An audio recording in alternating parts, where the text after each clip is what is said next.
Hello students, dictation 5 second बाद शुरू होगा।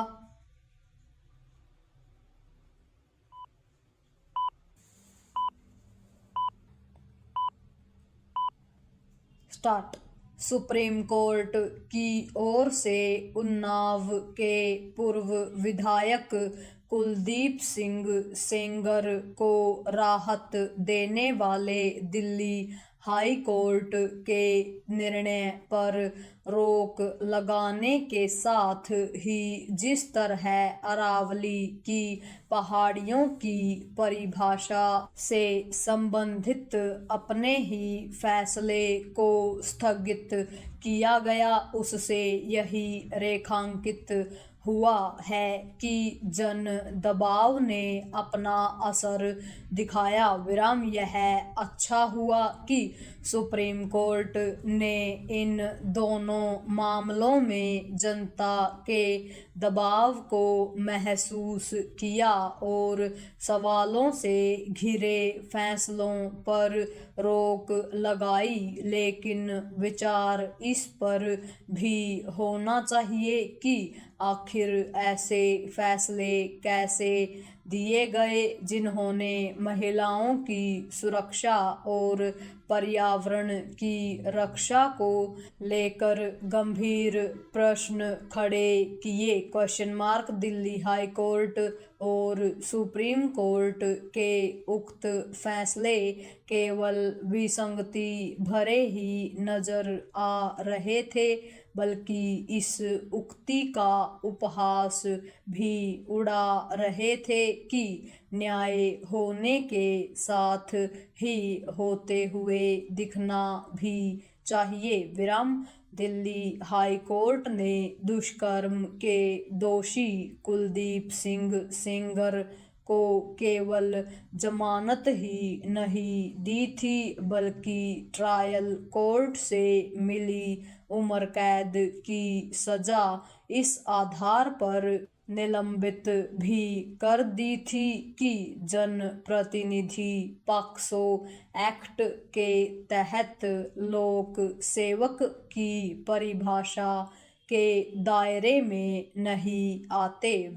यह बड़ा ही विचित्र निष्कर्ष था।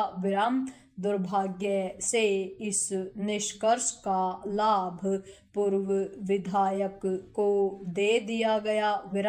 इस फैसले ने लोगों को हैरान भी किया और परेशान भी। पैरा इससे संतुष्ट नहीं हुआ जा सकता कि अंततः सवालों से घिरे फैसलों पर रोक लग गई, क्योंकि ऐसे हर मामले न तो चर्चा में आ पाते हैं और न ही उन्हें लेकर लोग विरोध जताने सदैव सड़कों पर उतर पाते हैं। दूर दराज के ऐसे मामले या तो केवल खबर का हिस्सा बनकर रह जाते हैं या फिर अनसुने रह जाते हैं। इसकी अनदेखी नहीं की जा सकती कि जैसे उन्नाव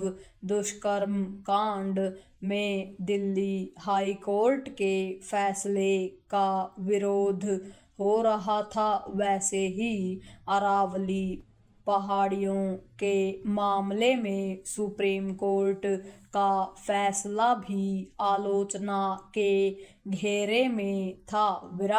इसका कारण सुप्रीम कोर्ट की ओर से इस परिभाषा को मान्यता देना था कि 100 मीटर से ऊंची पहाड़ियों को ही अरावली पर्वतमाला का हिस्सा माना जाएगा। इससे अरावली के एक बड़े हिस्से में खनन का रास्ता खुलता दिख रहा था। इससे लोगों का चिंतित होना स्वाभाविक था। यह राहतकारी है कि सुप्रीम कोर्ट ने अपने ही फैसले पर रोक लगा दी, लेकिन आखिर अरावली की ऐसी परिभाषा को मान्यता कैसे मिल गई जो इस पर्वतमाला के अस्तित्व को ही संकट में डाल सकती थी? प्रश्न यह भी है कि यदि उक्त फैसलों के विरोध का केंद्र दिल्ली के स्थान पर देश के किसी अन्य हिस्से में होता तो क्या तब भी उनमें रोक लगती? जो भी हो, न्यायपालिका को यह संदेश भी नहीं देना चाहिए कि वह जन दबाव से ही प्रभावित होती है। पूर्ण विराम।